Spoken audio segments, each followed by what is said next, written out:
এক সময় মুসলমান মানেই ছিল এক দেহ, এক প্রাণ, এক উম্মাহ।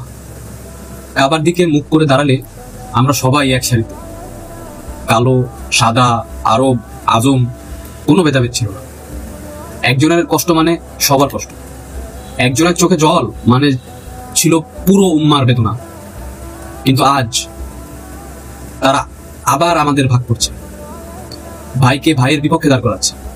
আফগানিস্তান আর পাকিস্তান, দুই মুসলিম দেশ, সন্দেহ আর শত্রুতায় ভরে উঠছে।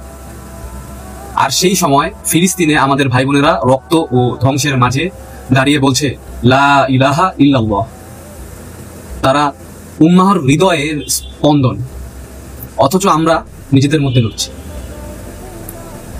এমনকি এখন আমাদের বাংলাদেশেও তারা আগুন জ্বালাচ্ছে। একদিকে জামায়াতে ইসলামী, অন্যদিকে আহলে সুন্নাহ ওয়াল জামাআহ। ভাইয়ের প্রতি ভাইয়ের সন্দেহ, ঘৃণা, অপমান। একজন বলছে সে বেশি সঠিক, আরেকজন বলছে সে বেশি খাঁটি মুসলমান। কিন্তু আল্লাহ ও তার রাসূল সাল্লাল্লাহু আলাইহি ওয়াসাল্লাম কি আমাদের শিখিয়েছেন বিভক্ত হতে? না, আমরা সবাই লা ইলাহা ইল্লাল্লাহু মুহাম্মাদুর রাসূলুল্লাহ এর পতাকার নিচে এক ভাই। তারা যারা আমাদের শক্তিকে ভয় পায়, তারা চায় আমরা নিজেদের মধ্যে লড়াই করি।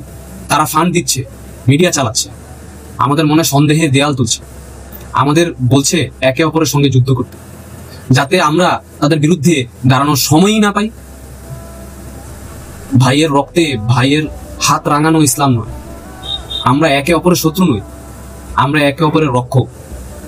তাদের নিয়মে খেললে আমরা হেরে যাব, তাদের কৌশলে না, উম্মাহের ঐক্যের নিয়মে খেলতে হবে। তাদের বিভাজন নয়, আমাদের বন্ধনই আমাদের জবাব। আমরা যদি আবার এক না হই, তারা আবার আমাদের হারাবে। মনে রেখো, মুসলমানের শত্রু মুসলমান নয়। ফিলিস্তিন আমাদের হৃদয়, বাংলাদেশ আমাদের ঘর, উম্মাহ আমাদের পরিবার। আমরা এক হব ইনশাআল্লাহ।